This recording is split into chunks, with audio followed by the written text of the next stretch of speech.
야, 인턴! 이게 뭐야, 이게! 박성호 부장의 목소리가 구내식당 전체를 울렸습니다. 밥도 제대로 못 담아! 이런 식으로 일할 거면 여기서 뭐하러 있어! 오후 1시 점심시간이 한창인 구내식당이었습니다. 300명이 넘는 직원들이 식사를 하고 있던 그 순간 모든 시선이 한 곳으로 집중되었죠. 마케팅팀 부장 박성호가 배식대 앞에서 고함을 지르고 있었고 그 앞에는 27살 인턴 김수진이 고개를 숙인 채 서 있었습니다. 박성호는 평소에도 직원들 사이에서 악명이 높았어요. 45세의 나이에 겨우 부장 자리에 있으면서도 자신보다 약한 사람들에게는 한없이 거만했죠.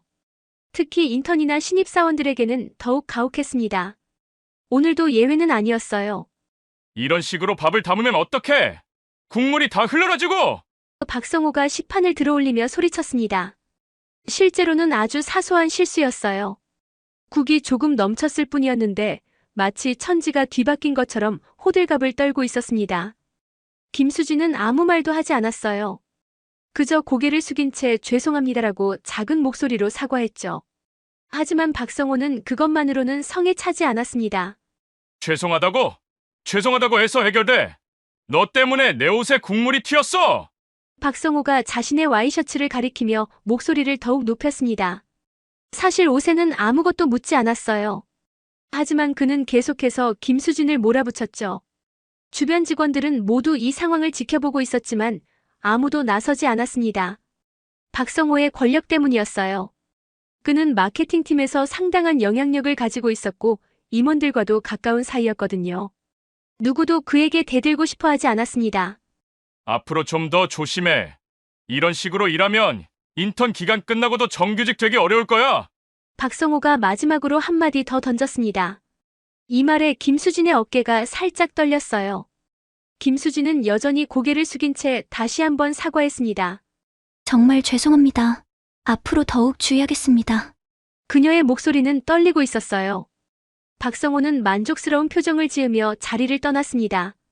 마치 자신이 무언가 대단한 일을 해낸 것처럼 당당하게 걸어갔죠.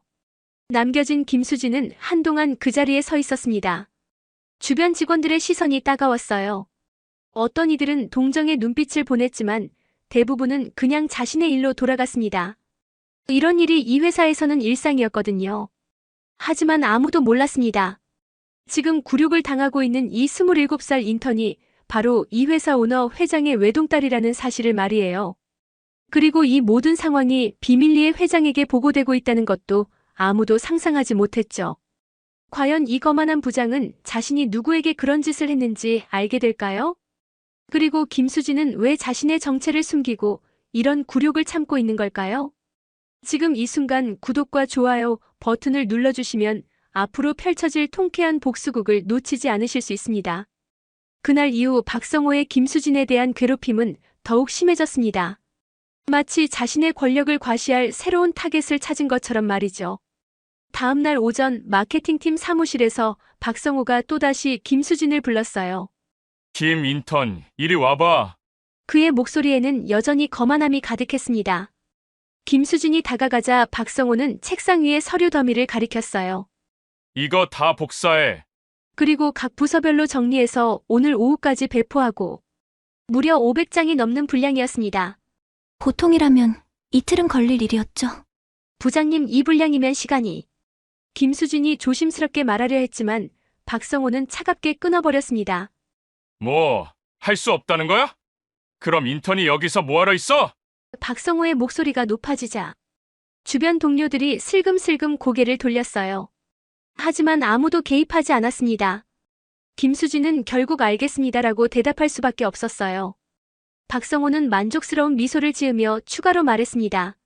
아, 그리고 복사기 토너도 교체하고 사무용품 재고도 확인해둬. 인턴이니까 이런 일도 배워야지.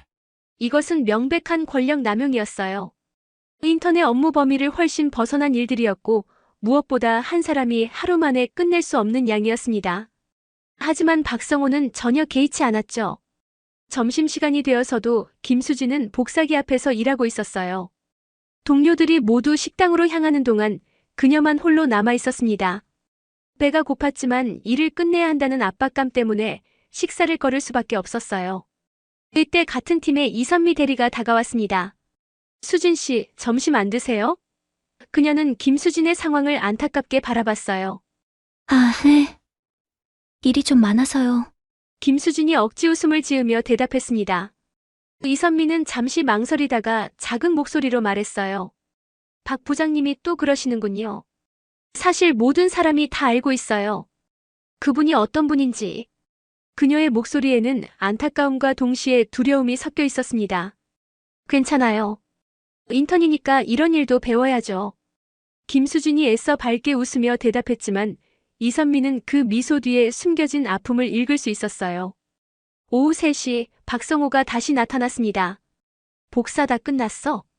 그의 어조는 여전히 명령조였어요. 아직 조금 더 시간이.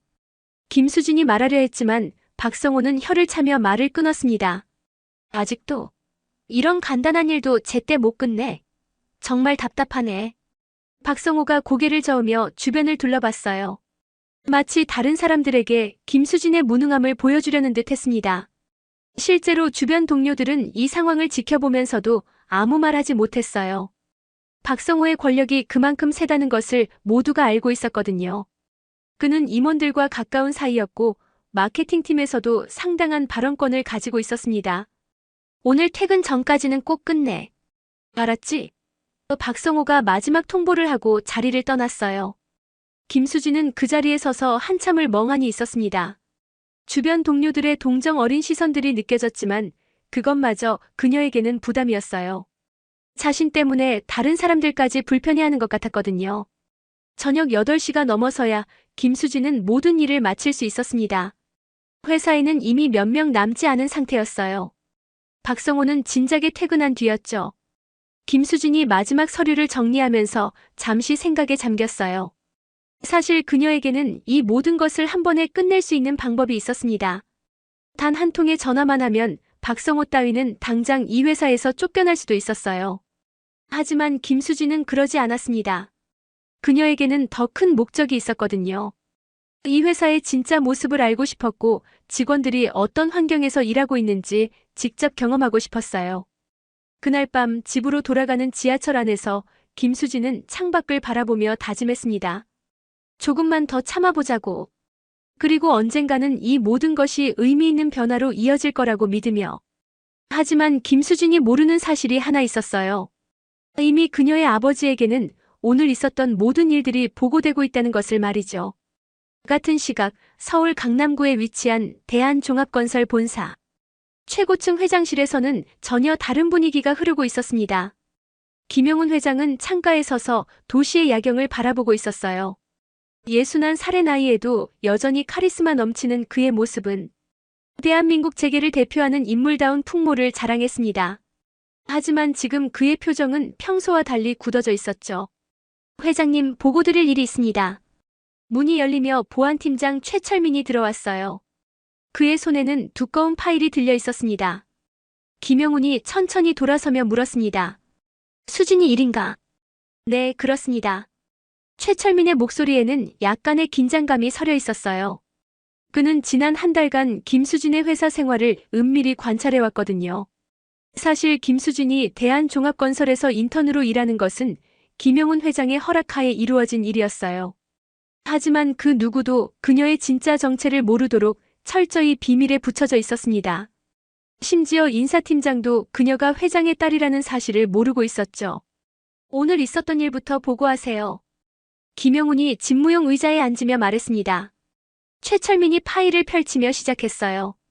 마케팅팀 박성호 부장이 오늘도 따님을 공개적으로 모욕했습니다.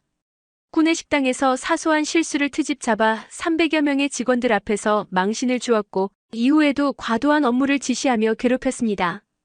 김용훈의 손이 서서히 주먹으로 변해갔어요. 하지만 그는 여전히 침착한 표정을 유지했습니다. 구체적으로 어떤 일들이 있었나? 복사 500장 각 부서별 배포, 토너 교체, 재고 확인까지.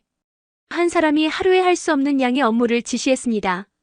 따님은 점심도 거르시고 저녁 8시까지 일하셨어요.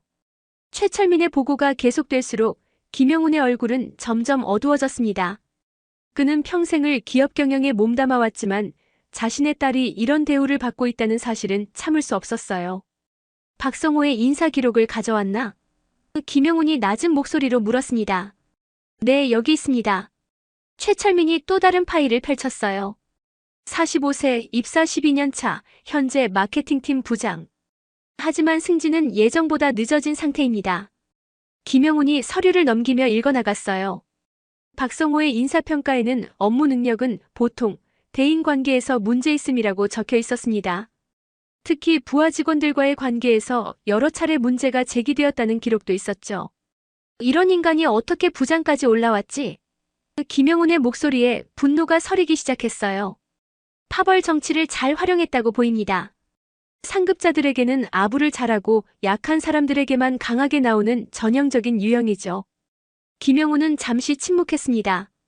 그는 수십 년간 기업을 경영하면서 이런 유형의 사람들을 숱하게 봐왔어요. 하지만 그런 사람이 자신의 딸을 괴롭히고 있다는 사실은 전혀 다른 문제였습니다. 수진이는 왜 참고 있는 거죠? 최철민이 조심스럽게 물었어요. 김영훈이 깊은 한숨을 내쉬었습니다.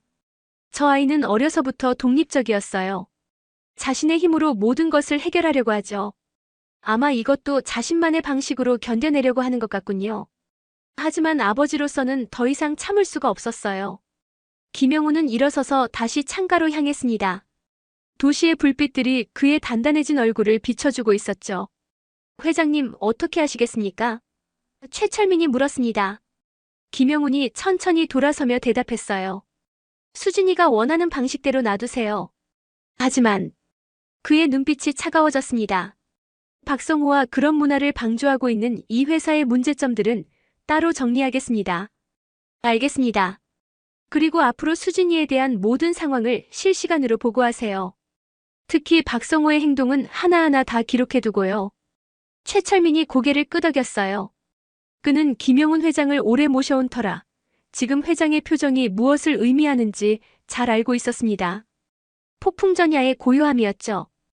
김영훈이 마지막으로 말했습니다. 박성호는 자신이 누구를 건드렸는지 아직 모르고 있겠지만 곧 알게 될 겁니다. 그리고 그때는 이미 늦을 거예요. 그날 밤 김수진은 집에 돌아와서도 오늘 있었던 일들을 생각하며 잠들지 못했어요. 하지만 그녀는 몰랐습니다. 자신의 아버지가 이미 모든 것을 알고 있고 조용하지만 치밀한 복수를 계획하고 있다는 사실을 말이죠.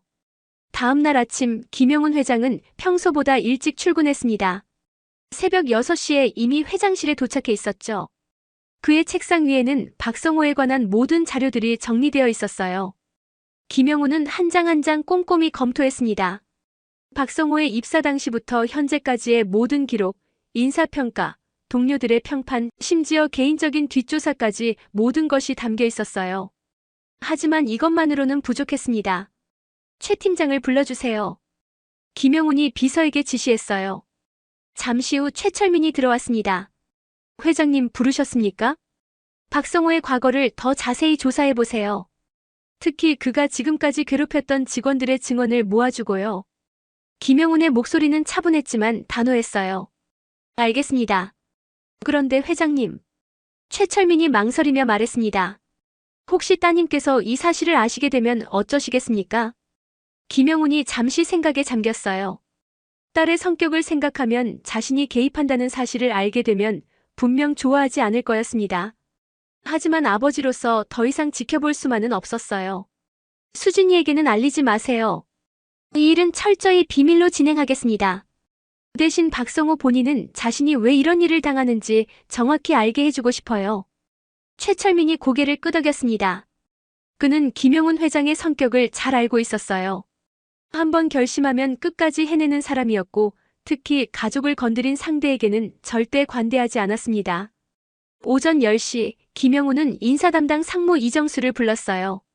이정수는 회사에서 가장 신뢰받는 임원 중 하나였고 김영훈의 오른팔 역할을 해왔습니다. 정수 상무 마케팅팀에 대한 전반적인 점검이 필요할 것 같습니다. 김영훈이 말했어요. 갑자기 웬 점검입니까? 이정수가 의아해했습니다. 최근 들어 직장 내 괴롭힘이나 갑질에 대한 사회적 관심이 높아지고 있지 않습니까? 우리 회사도 선제적으로 점검해 볼 필요가 있어요. 이정수는 김영훈의 진짜 의도를 눈치채지 못했어요. 하지만 회장의 지시라면 당연히 따라야 했습니다. 알겠습니다. 어떤 방식으로 진행하시겠습니까? 전 직원 대상으로 익명 설문조사를 실시하고 필요하다면 개별 면담도 진행하세요. 특히 상급자의 부하 직원에 대한 태도를 중점적으로 조사해주고요. 김영훈의 계획은 치밀했어요. 단순히 박성호를 해고시키는 것이 아니라 그의 모든 문제점을 공식적으로 드러내서 회사 내에서 완전히 매장시키려고 했습니다. 그래야만 다른 직원들에게도 경각심을 줄 수 있다고 생각했거든요.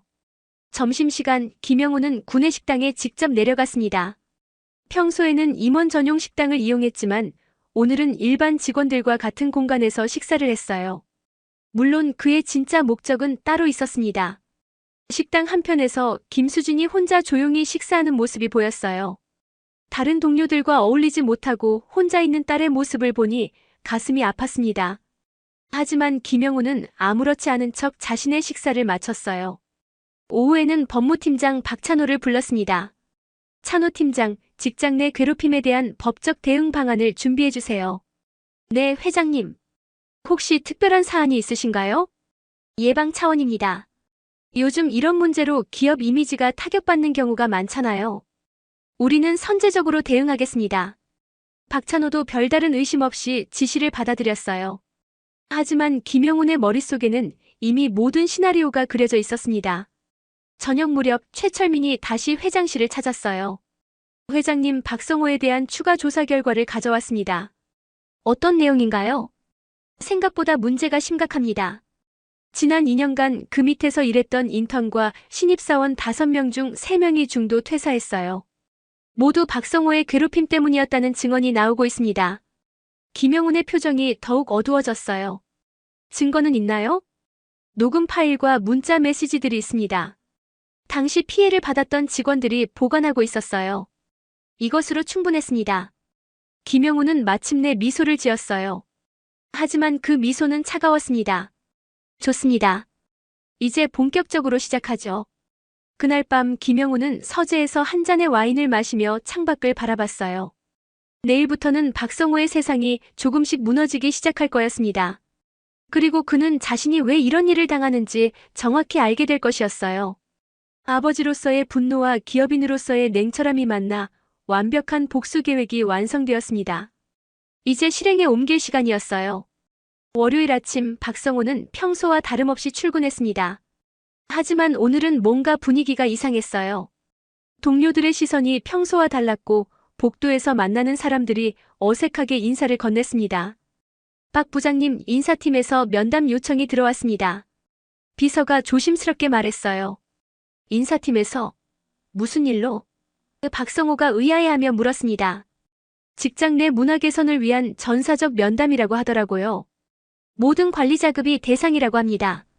박성호는 별것 아니라고 생각했어요. 요즘 어느 회사든 이런 형식적인 면담을 하니까 말이죠.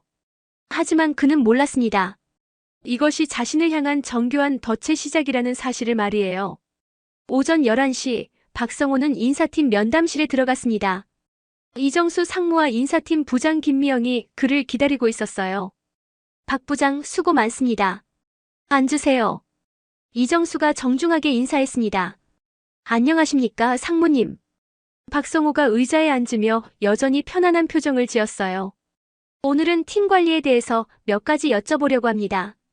요즘 부하 직원들과의 관계는 어떠신가요? 좋습니다. 다들 열심히 하고 있어요. 박성호가 자신만만하게 대답했습니다. 이정수가 서류를 넘기며 계속 물었어요. 최근에 새로 들어온 인턴 김수진 씨는 어떤가요? 업무 적응은 잘하고 있습니까? 박성호의 표정이 미묘하게 변했어요. 아, 김인턴 말씀이시군요. 글쎄요. 아직 많이 부족하죠.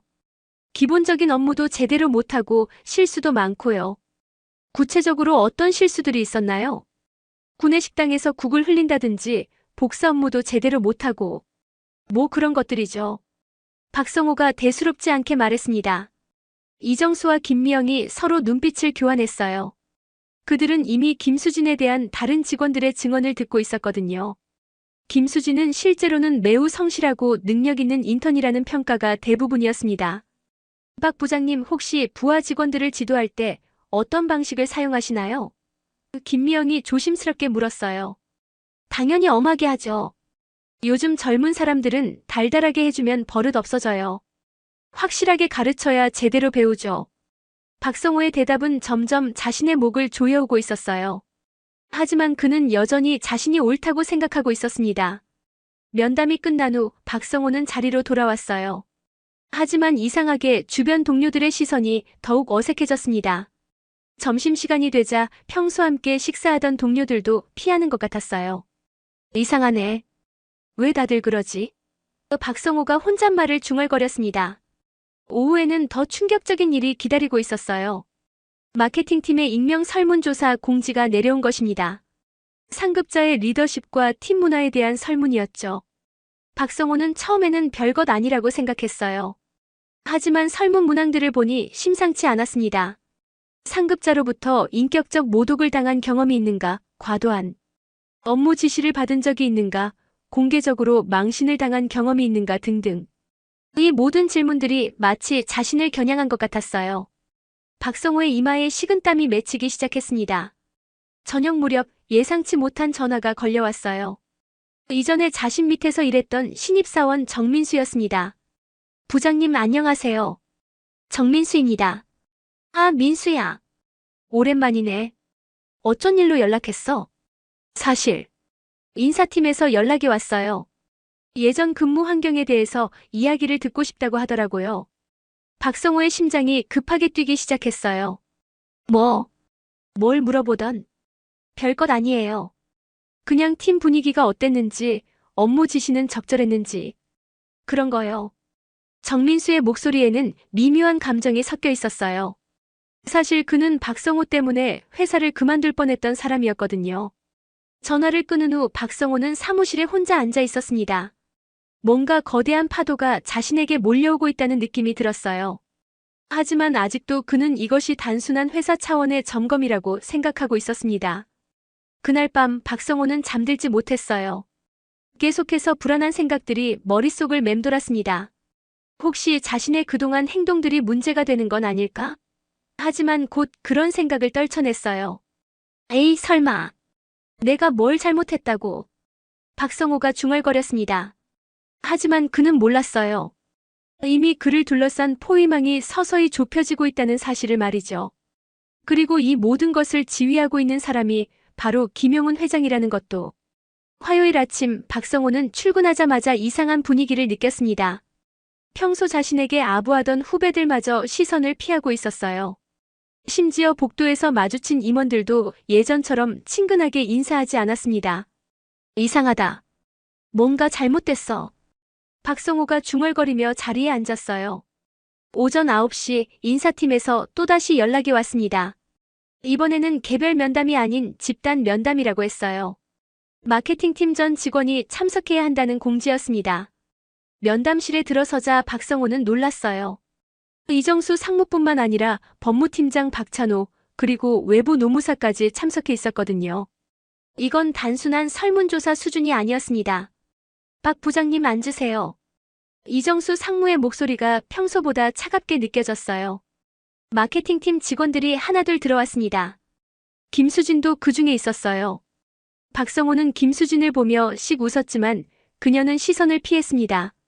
오늘은 좀 더 구체적인 이야기를 나누려고 합니다. 이정수가 서류를 펼치며 말했어요. 최근 익명 설문조사 결과가 나왔는데 마케팅팀에 심각한 문제가 있다는 것이 드러났습니다. 박성호의 얼굴이 순간 하얗게 변했어요. 설문조사 결과라니. 혹시 자신에 대한 이야기일까봐 불안했습니다. 구체적으로 말씀드리면 상급자의 부적절한 언행으로 인한 직장 내 괴롭힘 사례가 다수 보고되었습니다. 법무팀장 박찬호가 냉정한 목소리로 말했어요. 이때 이선미 대리가 손을 들었습니다. 말씀드릴 게 있습니다. 네, 말씀하세요. 박 부장님께서 김수진 인턴에게 하신 행동들이 정말 심했어요. 구내식당에서 300명 앞에서 모욕을 주시고 하루에 할 수 없는 양의 업무를 지시하셨습니다. 박성호가 벌떡 일어났어요. 그건 업무 지도였어. 인턴이니까 엄하게 가르친 거지. 괴롭힘이 아니야. 앉으세요, 박 부장님. 이정수의 목소리에 권위가 실렸습니다. 아직 끝나지 않았어요. 다른 팀원들도 하나둘 증언을 시작했어요. 박성호가 그동안 얼마나 많은 사람들을 괴롭혔는지가 구체적으로 드러나기 시작했습니다. 과도한 야근 지시, 인격 모독적인 발언, 공개적인 망신 주기까지. 이건 다 오해예요. 박성호의 목소리가 떨렸어요. 저는 그냥 회사를 위해서. 이때 이정수가 또 다른 서류를 꺼냈습니다. 박 부장님, 이건 어떻게 설명하시겠어요? 그 서류에는 이전에 박성호 밑에서 일했던 직원들의 증언이 담겨 있었어요. 정민수, 이지혜, 한상우. 그들 모두가 박성호의 괴롭힘 때문에 힘들어했다는 구체적인 증언들이었습니다. 정민수 씨는 박 부장님 때문에 우울증 치료를 받았다고 하네요. 이지혜 씨는 회사를 그만두려고까지 했고요. 박성호의 얼굴이 창백해졌어요. 자신이 그동안 저질렀던 일들이 하나하나 드러나고 있었습니다. 더 이상 변명할 여지가 없었어요. 그리고 이건 결정적인 증거입니다. 법무팀장이 녹음기를 꺼냈어요. 박 부장님이 김수진 인턴에게 하신 말씀들이 녹음되어 있습니다. 녹음기에서 박성호의 목소리가 흘러나왔어요. 이런 식으로 밥을 담으면 어떡해. 국물이 다 흘러가지고. 너 때문에 내 옷에 국물이 튀었어. 이런 식으로 일하면 정규직 되기 어려울 거야.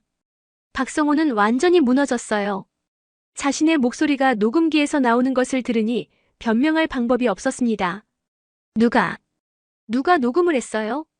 박성호가 떨리는 목소리로 물었습니다. 그건 중요하지 않습니다. 이정수가 단호하게 말했어요. 중요한 건 박 부장님의 행동이 명백한 직장 내 괴롭힘이라는 것입니다. 김수진은 조용히 앉아서 이 모든 상황을 지켜보고 있었어요.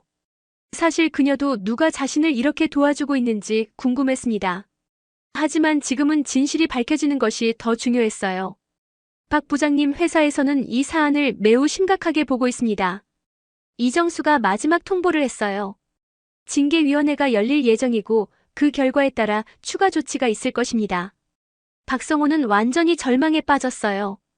자신이 그동안 쌓아온 모든 것이 한순간에 무너져 내리고 있었습니다. 하지만 아직도 그는 몰랐어요. 이 모든 것이 누구의 계획인지를 말이죠. 면담이 끝나고 나서 박성호는 빈 복도에 혼자 서 있었습니다. 동료들의 시선이 따가웠고 앞으로 어떻게 될지 막막했어요. 그는 여전히 자신이 왜 이런 일을 당하게 되었는지 진짜 이유를 모르고 있었습니다. 금요일 오후 2시 대한종합건설 본사 대회의실에 긴장감이 흘렀습니다. 박성호의 징계위원회가 열리는 날이었어요. 평소라면 이런 내부 징계는 조용히 처리되는 것이 보통이었지만 오늘은 달랐습니다. 대회의실 문이 열리자 박성호가 창백한 얼굴로 들어왔어요. 지난 며칠간 그는 제대로 잠도 자지 못했습니다. 회사 내에서 자신을 바라보는 시선들이 싸늘해졌고 그동안 자신에게 아부하던 사람들마저 등을 돌렸거든요. 징계위원회에는 이정수 상무를 비롯해 각 부서 임원들이 참석해 있었어요. 하지만 박성호의 눈에 가장 먼저 들어온 건 맨 끝에 앉아있는 김수진이었습니다. 왜 인턴이 이런 자리에 있는지 의아했어요. 박성호 부장 착석하세요. 이정수 상무가 차가운 목소리로 말했습니다. 박성호가 자리에 앉자 이정수가 서류를 펼쳤어요. 지난 일주일간의 조사 결과 박성호 부장의 직장 내 괴롭힘 행위가 명백히 확인되었습니다. 총 15건의 사례가 접수되었고 모든 증거가 확보된 상태입니다.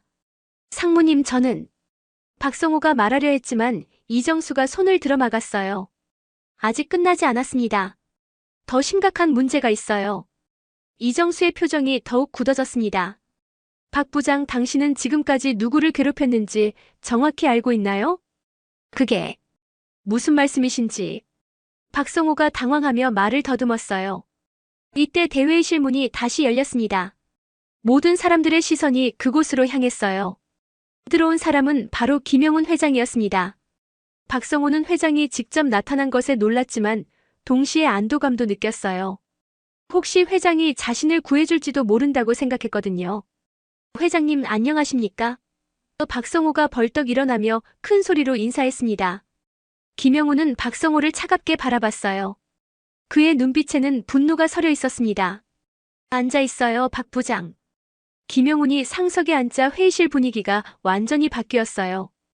모든 사람들이 긴장한 채로 그를 바라봤습니다. 박성호 부장, 당신이 그동안 괴롭혀온 김수진 인턴이 누구인지 아나요? 김영훈의 목소리는 낮았지만 위협적이었어요. 네. 김수진 인턴이요? 그냥 일반 인턴 아닌가요? 박성호가 의아해하며 대답했습니다. 김영훈이 김수진을 바라봤어요. 수진아, 일어나서 자기소개 좀 해보렴. 김수진이 천천히 일어났습니다. 그리고 박성호를 똑바로 바라보며 말했어요. 안녕하세요. 저는 김수진입니다. 대한종합건설 김영훈 회장의 딸입니다. 순간 회의실이 완전히 조용해졌어요. 박성호의 얼굴에서 핏기가 완전히 빠졌습니다. 자신이 그동안 괴롭혀온 인턴이 바로 회장의 딸이었다는 충격적인 사실을 깨달은 것이죠. 그럴 리가. 아니에요. 회장님의 따님이라면 왜 인턴으로? 박성호가 당황하며 중얼거렸어요. 내 딸이 이 회사의 현실을 제대로 알고 싶어 했습니다. 김영훈의 목소리에 분노가 서렸어요. 그래서 신분을 숨기고 일반 인턴으로 들어온 거예요. 그런데 당신 같은 인간 때문에 내 딸이 얼마나 고생했는지 아나요? 박성호는 이제 완전히 절망에 빠졌어요. 자신이 저지른 일의 크기를 깨달았습니다. 회장의 딸을 괴롭혔다는 것. 이건 단순한 징계 수준이 아니었어요. 회장님, 저는 정말 몰랐습니다. 만약 알았다면 절대. 박성호가 떨리는 목소리로 사과하려 했지만 김영훈이 차갑게 끊었어요. 알았다면 안 괴롭혔을 거라고요? 그럼 일반 직원은 괴롭혀도 된다는 말인가요? 김영훈의 질문에 박성호는 대답할 수 없었어요. 이정수가 최종 선고를 내렸습니다. 박성호 부장, 직장 내 괴롭힘, 인격 모독, 업무 방해 등의 사유로 즉시 해고 처분합니다. 또한 이 사안은 노동청에 신고되어 법적 처리도 진행될 예정입니다. 박성호의 세상이 무너져 내렸어요. 12년간 쌓아온 모든 것이 한순간에 사라지는 순간이었습니다. 그는 이제야 깨달았어요. 자신이 얼마나 큰 실수를 했는지를 말이죠. 그리고 박성호 씨. 김영훈이 마지막으로 말했어요. 당신이 내 딸에게 한 모든 행동들은 기억하겠습니다. 이 업계에서 다시는 발붙이지 못할 거예요. 회의실을 나서는 박성호의 뒷모습은 완전히 무너진 사람의 그것이었어요. 그는 여전히 믿기지 않았습니다. 자신이 그렇게 함부로 대했던 인턴이 회장의 딸이었다는 사실이. 회사 전체가 이 소식으로 발칵 뒤집어졌습니다. 김수진의 정체가 알려지면서 모든 직원들이 충격에 빠졌어요. 동시에 박성호의 행동에 대한 분노도 커졌습니다. 박성호가 해고된 후 대한종합건설은 완전히 다른 분위기로 변했습니다. 그동안 숨어있던 직장 내 갑질 문화가 수면 위로 드러나면서 회사 전체가 대대적인 개혁에 들어갔어요. 월요일 오전 김수진은 처음으로 자신의 진짜 정체를 공개하고 출근했습니다. 더 이상 숨길 필요가 없어졌거든요. 동료들의 시선이 달라졌지만 그들 대부분은 그녀에게 진심 어린 사과와 응원을 보냈어요. 수진 씨. 아니, 따님. 그동안 정말 고생 많으셨어요. 이선미 대리가 다가와서 말했습니다. 저희가 더 용기를 냈어야 했는데 너무 죄송해요. 김수진이 고개를 저었어요. 선미 언니 괜찮아요. 오히려 저는 많은 걸 배웠어요. 이 회사가 어떤 문제를 가지고 있는지 직접 경험할 수 있었거든요. 사실 김수진에게는 더 큰 계획이 있었습니다. 단순히 박성호를 처벌하는 것으로 끝나는 게 아니라 회사 전체의 문화를 바꾸고 싶었어요. 그동안의 경험이 그녀에게 그런 확신을 주었습니다. 한편 박성호는 완전히 다른 현실을 마주하고 있었어요. 해고 소식이 업계에 퍼지면서 그는 어느 회사에서도 취업할 수 없는 상황이 되었습니다. 김영훈 회장의 영향력이 얼마나 큰지를 뼈저리게 느끼고 있었죠. 이런 일이, 어떻게 이런 일이? 박성호는 집에서 멍하니 앉아 있었어요. 자신이 그동안 저질렀던 일들이 이렇게 큰 대가로 돌아올 줄은 꿈에도 몰랐습니다. 더 충격적인 건 그의 가족들까지 이 일로 고통받고 있다는 것이었어요. 아내는 동네에서 수군거리는 시선들을 견디기 힘들어했고 고등학생인 아들마저 학교에서 놀림을 받고 있었습니다. 권력을 남용한 대가가 이렇게 클 줄은 몰랐던 것이죠. 회사에서는 김영훈 회장의 지시로 전사적인 문화 개선 작업이 시작되었습니다. 모든 부서에서 상하 관계를 점검하고 직장 내 괴롭힘 방지를 위한 시스템을 구축했어요. 특히 익명신고 제도와 피해자 보호 방안이 강화되었습니다. 앞으로는 이런 일이 절대 일어나지 않도록 하겠습니다. 김영훈이 전 직원 대상 회의에서 단호하게 말했어요. 누구든 약자를 괴롭히는 사람은 이 회사에 있을 자리가 없습니다. 김수진도 이 자리에서 직원들에게 인사했습니다. 저는 앞으로도 여러분과 함께 일하고 싶어요. 회장에 따르기 이전에 한 명의 직원으로서 말이죠. 그리고 우리 모두가 서로를 존중하는 건강한 직장을 만들어가고 싶습니다. 직원들의 박수가 터져나왔어요. 그들은 김수진의 용기에 감동받았고 동시에 변화에 대한 희망을 품게 되었습니다. 몇 주 후 놀라운 변화들이 나타나기 시작했어요. 직원들 간의 소통이 활발해졌고 상급자들도 부하 직원들을 대하는 태도가 완전히 달라졌습니다. 무엇보다 회사 내에 활기찬 분위기가 형성되었어요. 마케팅팀에는 새로운 팀장이 부임했습니다. 김수진도 정식으로 마케팅팀에 배치되어 동료들과 함께 일하게 되었어요. 그녀는 더 이상 특별 대우를 받지 않았지만 오히려 그것이 더 만족스러웠습니다. 정말 많은 것이 변했네요. 이선미가 김수진과 함께 점심을 먹으며 말했어요. 예전 같으면 상상도 할 수 없었던 분위기예요. 김수진이 미소 지었습니다. 네, 저도 그래요. 이제야 정말 일하고 싶은 회사가 된 것 같아요. 한편 박성호는 여전히 구직 활동에 실패하고 있었어요. 그는 이제야 깨달았습니다. 자신이 그동안 얼마나 많은 사람들에게 상처를 주었는지를 말이죠. 하지만 이미 때는 늦었어요. 어느 날 그는 우연히 길에서 이전에 자신이 괴롭혔던 정민수를 만났습니다. 민수야. 박성호가 조심스럽게 다가갔지만 정민수는 고개만 끄덕이고 지나갔어요. 그 무관심이 오히려 더 큰 상처가 되었습니다. 대한종합건설의 변화는 업계에서도 화제가 되었어요. 다른 회사들도 직장 문화 개선에 나서게 되었고 김용훈 회장과 김수진의 이야기는 모범 사례로 여겨졌습니다. 김수진은 이제 당당하게 자신의 자리에서 일하고 있어요. 그녀가 겪었던 고통은 결국 더 큰 변화를 이끌어내는 원동력이 되었습니다. 그리고 박성호 같은 사람들이 더 이상 나타나지 않도록 하는 시스템이 구축되었죠. 권력은 약자를 보호하고 올바른 길을 제시할 때 진정한 가치를 발휘합니다. 김용훈 회장과 김수진이 보여준 것처럼 말이에요. 때로는 숨겨진 진실이 드러날 때 세상이 바뀌기도 하는 법입니다. 오늘 이야기가 여러분에게 용기와 희망을 주었다면 구독과 좋아요로 응원해주세요. 여러분의 소중한 댓글 하나하나가 더 좋은 이야기를 만드는 힘이 됩니다.